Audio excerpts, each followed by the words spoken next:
Hello दोस्त, स्वागत है आपके अपने यूट्यूब चैनल यूजीसी अड्डा 2.0 में। आज का क्लास हम लोग करेंगे बिहार एसएससी खान सर के practice set previous year practice set से करें। तो आज का क्लास हम लोगों का 14 होगा। इसके पहले भी आप लोगों ने वीडियो देखा, काफ़ी लाभदायक हुआ, बहुत अच्छे से आप लोग देखे शुरू से अंत तक वीडियो। इसके लिए मैं आप लोगों को थैंक यू। और मैं एक चीज़ कहना चाहूँगा कि आप लोग लाइक में कंजूसी करते हैं तो लाइक फटाफट से कर दिया कीजिए। अगर लाइक याद नहीं रहता जाते वक्त तो अभी कर दें, और सब्सक्राइब करना मत भूलिएगा ताकि नोटिफिकेशन आपको मैं हर वीडियो डालूं तो आपके पास नोटिफिकेशन चला जाए। और एएलपी के लिए क्या मैं अभी तैयारी में हूं और आपके पास जल्दी जैसे अगले वीक में आपको सेट मिलना शुरू हो जाएगा साइंस का। तभी फिलहाल हम लोग करेंगे इसका। आप लोग फटाफट से लाइक दबा दीजिए और चलिए अब हम लोग क्लास को शुरुआत करते हैं। पहला नंबर क्वेश्चन से शुरुआत करते हैं दोस्त। आज का सवाल आपके सामने है, हड़प्पा कालीन सभ्यता में विशाल स्नानघर की खोज किसने की थी? तो बहुत ही अच्छा सवाल है। हम लोग रिवीजन के तौर पर क्लास कर रहे हैं, आप लोग सभी क्वेश्चन पढ़े हुए हैं। तो हमारे क्वेश्चन का जवाब देने से पहले आप लोग कलम और कॉपी लेकर बैठेंगे। कितना सही कर पाते हैं जरूर कमेंट बॉक्स में दीजिएगा। तो इसका सही जवाब हो जाएगा जॉन मार्शल। हड़प्पा कालीन सभ्यता में विशाल स्नानघर की खोज किसने की थी? तो जॉन मार्शल साहब ने किए थे। ऑप्शन नंबर आपके डी सही हो जाएगा। नेक्स्ट नंबर सवाल है, अजातशत्रु के कार्यकाल में किस बौद्ध संगीति का आयोजन किया गया? अजातशत्रु के कार्यकाल में किस बौद्ध संगीति का आयोजन किया गया है? तो किया गया है प्रथम बौद्ध संगीति का। किसके किया गया? प्रथम बौद्ध संगीति का। Option number A for Apple. Next है, हड़प की नीति सर्वप्रथम किस रियासत पर लागू की गई? हड़प यानी हड़प्पा की नीति सर्वप्रथम किस रियासत पर लागू की गई थी? आपको लागू की गई थी सतारा पर। सतारा रियासत पर लागू की गई थी। ऑप्शन नंबर आपके सी करेक्ट हो जाएंगे। नेक्स्ट नंबर सवाल है की ओर हम लोग चलेंगे। सवाल है कि स्वतंत्रता संघर्ष के दौरान प्रसिद्ध समाचार पत्र केसरी के संस्थापक संपादक कौन थे? ये थे आपको लोकमान्य तिलक। लोकमान्य तिलक स्वतंत्रता संघर्ष के दौरान प्रसिद्ध समाचार पत्र केसरी के संपादक थे। ऑप्शन नंबर आपका बी सही हो जाएगा। नेक्स्ट सवाल है आपके सामने कि कांग्रेस के नरम दल और गरम दल का समझौता किस सम्मेलन में हुआ? तो कांग्रेस के नरम दल और गरम दल का समझौता आपको लखनऊ अधिवेशन में हुआ। कौन सा अधिवेशन में हुआ? लखनऊ अधिवेशन में हुआ। ऑप्शन नंबर बी सही हो जाएगा, बी फॉर बाहुबली। नेक्स्ट सवाल की ओर हम लोग चलेंगे। किस ब्रिटिश गवर्नर जनरल ने देश में से सती प्रथा निर्मूल की थी, यानी सती प्रथा को हटाए थे? किस ब्रिटिश गवर्नर जनरल ने देश में सती प्रथा निर्मूल की थी? तो इसका सही जवाब हो जाएगा लॉर्ड विलियम बेंटिंक के समय की गई थी। ऑप्शन नंबर आपका सी सही हो जाएगा। नेक्स्ट नंबर सवाल की ओर हम लोग बढ़ेंगे। सवाल है दोस्त कि अवध में किसानों का नेतृत्व किसने किया? अवध में किसानों का नेतृत्व बाबा रामचंद्र ने किया। किसने किया? बाबा रामचंद्र ने। ऑप्शन नंबर आपका सी सही हो जाएगा। नेक्स्ट नंबर सवाल है कि जापान में रक्तहीन क्रांति या मेजी पुनः स्थापना किस वर्ष में हुई? तो जापान में रक्तहीन क्रांति जो हुआ वो आपको हुआ 1868 ईस्वी में। ऑप्शन नंबर आपका बी सही हो जाएगा। नेक्स्ट नंबर सवाल आपके सामने है कि भारत में पुर्तगालियों का पहला गवर्नर कौन था? तो भारत में पुर्तगालियों का पहला गवर्नर जो था आपका डी अल्मीडा था। कौन था? De Almeida. Option number B सही होगा। नेक्स्ट नंबर सवाल की ओर चलेंगे। सवाल है, वित्त आयोग क्या है? वित्त आयोग क्या है? वो है केंद्र और राज्यों के बीच संसाधनों के बंटवारे पर निर्णय लेता है। केंद्र और राज्य के बीच संसाधनों के बंटवारे पर निर्णय लेता है ये वित्त आयोग। ऑप्शन नंबर डी सही होगा। नेक्स्ट नंबर सवाल की ओर हम लोग चलेंगे। निम्न में से कौन सा भारतीय संविधान की विशेषता नहीं है? चार ऑप्शन दिया गया है कि निम्न में से कौन सा भारतीय संविधान की विशेषता नहीं है। ऑप्शन नंबर ए लिखित संविधान और संविधान की सर्वोच्चता, ये नहीं है। मौलिक अधिकार, ये भी नहीं है। तो चलते हैं हम लोग आगे, अगला ऑप्शन को देखते हैं। क्या है कि प्रतिबद्ध न्यायपालिका, हाँ तो ये सही हो जाएगा हम लोग का option number C. Next number सवाल के चलेंगे हम लोग, और इसका पीडीएफ पाने के लिए डिस्क्रिप्शन बॉक्स में लिंक दिया हुआ है। टेलीग्राम को आप लोग सब्सक्राइब कर लीजिए और इसका प्रत्येक दिन क्लास खत्म होने से 1 घंटा बाद जो है इसे अपलोड कर दिया जाता है पीडीएफ। और हाँ, इसमें प्लेटफार्म के बुक से भी बिहार एसएससी प्रीवियस ईयर्स का मोस्ट इम्पोर्टेंट क्वेश्चन कराया गया, टाइप वाइज टाइपिंग कराया गया है। तो उसे आप लोग देखिएगा, प्लेलिस्ट का लिंक मैं डिस्क्रिप्शन बॉक्स में डाल दिया हूँ। सवाल है दोस्त कि संविधान सभा के किस नेता ने संवैधानिक उपचारों के अधिकारों को भारतीय संविधान का हृदय और आत्मा कहा है? तो सही जवाब हो जाएगा 12 नंबर का option number B, doctor Bhimrao Ambedkar. क्या? Doctor Bhimrao Ambedkar. Next number सवाल की ओर हम लोग चलेंगे।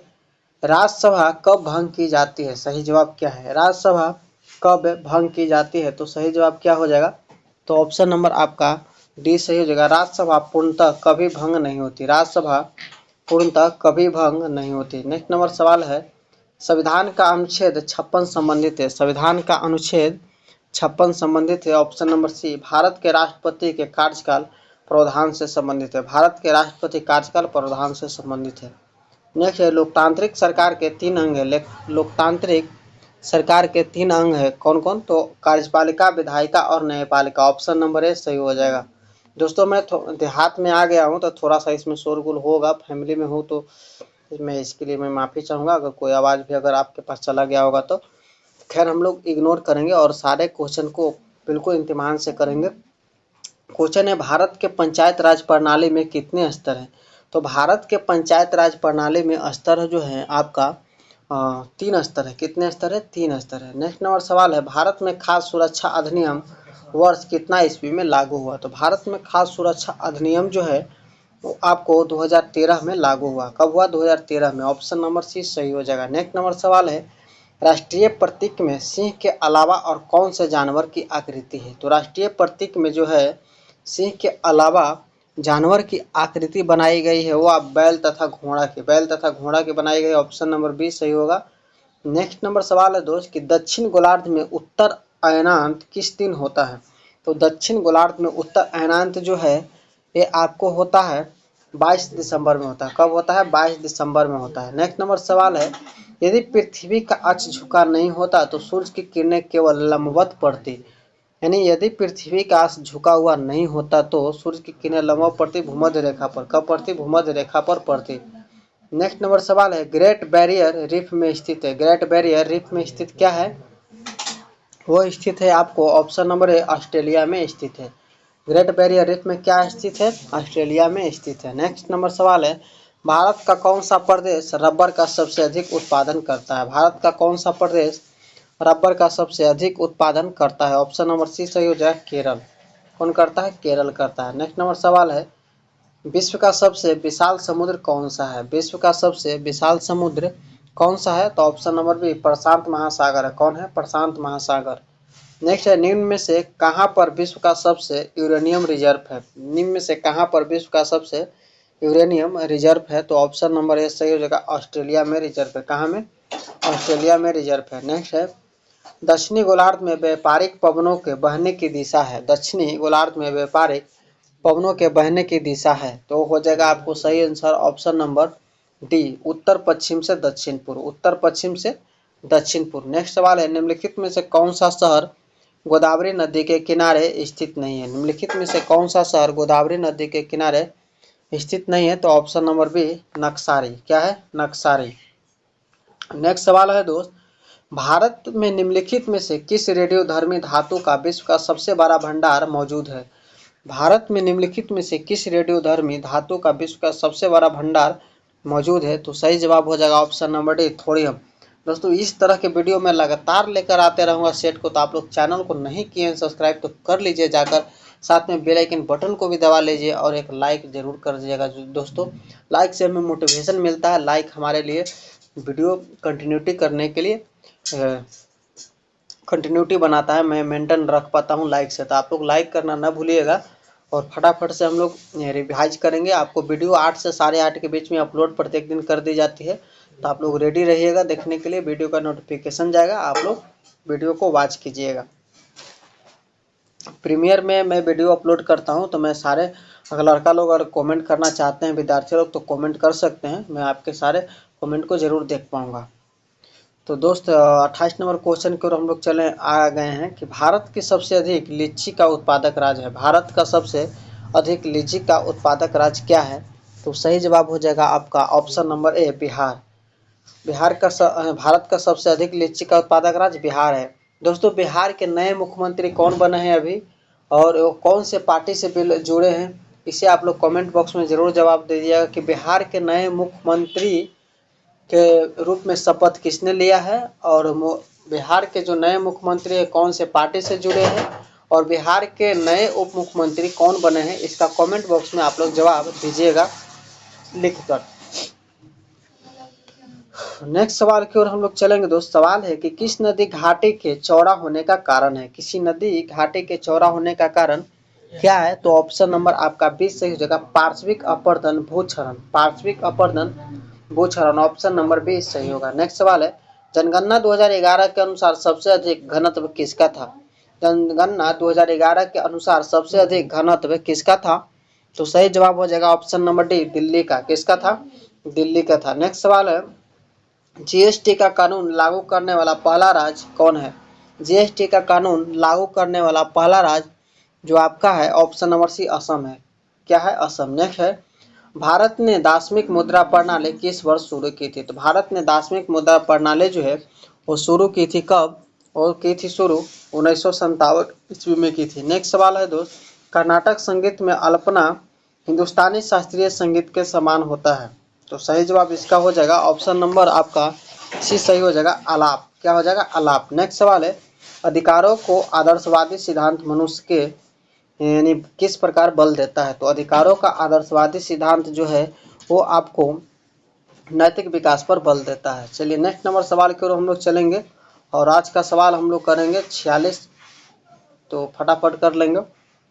सवाल है, अंतर्राष्ट्रीय योग दिवस मनाया जाता है। तो अंतर्राष्ट्रीय योग दिवस आपको 21 जून को मनाया जाता है। दोस्तों मैं एक आप लोग से रिक्वेस्ट करना चाहूँगा कि जितने भी दिवस से इम्पोर्टेंट क्वेश्चन है ये आपको डाल दिया गया है, स्टैटिक जीके का प्लेलिस्ट में वीडियो बनाया गया है, वहाँ से आप लोग वॉच कर सकते हैं। 36 नंबर क्वेश्चन है, बिरजू महाराज के प्रसिद्ध प्रतिपादक कौन है। तो बिरजू महाराज के प्रसिद्ध प्रतिपादक जो हैं वो आपको कथक नृत्य के प्रसिद्ध प्रतिपादक हैं। ऑप्शन नंबर 1 करेक्ट हो जाएगा। चलिए हम लोग आगे बढ़ते हैं, बिल्कुल जोश और जुनून के साथ बढ़ेंगे और प्रत्येक दिन क्लास को कंटिन्यूटी करेंगे। चूँकि 50 से 60 क्वेश्चन हम लोग कवर कर पाते तो बहुत हम लोग कवर कर लेते एक दिन में। तो जीवों की आकृति और संरचना का अध्ययन क्या कहलाता है। जीवों की आकृति एवं संरचना का अध्ययन आपको कहलाता है आकृति कहलाता है। क्या कहलाता है? आकृति कहलाता है। तो नेक्स्ट नंबर सवाल की ओर हम लोग चलेंगे। सवाल है, एक कोशिकीय यूकेरियोटिक सूक्ष्मजीव को दिया गया नाम बताइए। यानी कह रहा है कि एक कोशिकीय यूकेरियोटिक सूक्ष्मजीव को दिया गया नाम क्या है। तो इसमें हम लोग इसको कहेंगे प्रोटिस्टा कहेंगे। क्या कहेंगे? प्रोटिस्टा। ऑप्शन नंबर बी सही हो जाएगा। नेक्स्ट है, भोजन का पाचन समान रूप से कहाँ होता है। जो हम लोग खाना खाते हैं उसका पाचन जो है समान रूप से आपको छोटे आंत में होता है। कहाँ में होता है? छोटी आंत में एक क्रिया होती है। तो ऑप्शन नंबर आपके सी सही हो जाएंगे। नेक्स्ट है, उभयचरों में श्वसन की विधि कहाँ से होती है। तो उभयचर जो होते हैं उसमें श्वसन की विधि जो है वो आपको उपयुक्त सभी में से होती है। त्वचा से होती है, मुख से होती है, फुफ्फुस से होती है। यानी ऑप्शन नंबर आपका डी सही हो जाएगा। All right. नेक्स्ट सवाल है, रक्त समूह प्रणाली की खोज किसने की थी। रक्त समूह प्रणाली की खोज जो है आपको कार्ल लैंड स्टीनर ने की थी। कार्ल लैंड स्टीनर ने की थी। ऑप्शन नंबर डी सही होगा। नेक्स्ट है, निम्न में से कौन सा अंग मनुष्य के मादा प्रजनन से संबंधित नहीं है। निम्न में से कौन सा अंग मनुष्य के मादा प्रजनन से संबंधित नहीं है। तो ऑप्शन नंबर सी सही हो जाएगा, शुक्रवाहिका। नेक्स्ट सवाल है दोस्त कि श्वसन तंत्र से संबंधित विभिन्न रोग किस प्रकार के प्रदूषण के कारण होते हैं। तो सही जवाब हो जाएगा वायु प्रदूषण। यानी श्वसन तंत्र से संबंधित जो विभिन्न रोग है वो वायु प्रदूषण के कारण होते हैं। नेक्स्ट है, पेनिसिलिन के जैव प्रतिरोधक गुणधर्मों की खोज किसने किया। बहुत ही अच्छा सवाल है। पेनिसिलिन के जैव प्रतिरोधक गुणधर्मों की जो खोज है वो आपको अलेक्जेंडर फ्लेमिंग द्वारा किया गया। नेक्स्ट सवाल है, जर की कोशिका में उपस्थित लवक को क्या कहते हैं। तो जर की कोशिका में उपस्थित लवक को हम लोग आपको ल्यूकोप्लास्ट कहते हैं। ऑप्शन नंबर 20 सही होगा। नेक्स्ट है, मछली से प्राप्त कॉड यकृत तेल इसमें समृद्ध होता है। तो मछली से जो प्राप्त यकृत तेल होता है वो आपको उसमें क्या पाया जाता है, उसमें पाया जाता है आपको विटामिन ए और डी दोनों रहती है भरपूर मात्रा में मछली के यकृत तेल में। नेक्स्ट है, आहार श्रृंखला में मौजूद मेढक, टिड्डा, घास और सांप में यदि घास प्रथम पोषी स्तर है तो तृतीय पोषी स्तर कौन होगा। यानी कह रहा कि यदि आहार श्रृंखला के अनुसार मेढक, टिड्डा और घास और सांप हो तो तीसरे स्तर पर कौन होगा। तो इसका सही जवाब हो जाएगा मेढक होगा। क्या होगा? मेढक। आप लोग स्क्रीनशॉट लेके इसका अध्ययन कर लीजिए। सवाल नेक्स्ट है और आज का क्लास लास्ट है क्वेश्चन कि दूध की सघनता मापने के लिए प्रयुक्त एक उदाहरण है। दूध की सघनता मापने के लिए प्रयुक्त एक उपकरण है। तो 4 ऑप्शन दिया गया है। मैं आप लोगों से कमेंट बॉक्स में जवाब जानना चाहूँगा कि दूध की सघनता हम लोग किससे मापते हैं। तो आज का क्लास इतना ही, मिलेंगे नेक्स्ट वीडियो में। वीडियो अच्छा लगा तो लाइक कर दीजिए, जाते जाते दोस्तों के पास शेयर ज़रूर कर दीजिए और आप लोग वीडियो को रिवाइज करते रहिए। मैं तो यही कहूँगा कि आप लोग कंटिन्यू मेरे साथ क्लास कीजिए, शुरू से अंत तक वीडियो को देखिए। आपको प्रत्येक दिन 8 से 8:30 के बीच में वीडियो अपलोड कर दिया जाता है। और एक आवश्यक सूचना कि अभी तक अगर आप लोग बिहार एसएससी का डॉक्यूमेंट अपलोड नहीं किए तो जाकर आप लोग डॉक्यूमेंट अपलोड सबसे पहले कर ले साइबर कैफे में जाकर, चूँकि वो करना आपके लिए बहुत ज़रूरी होता है।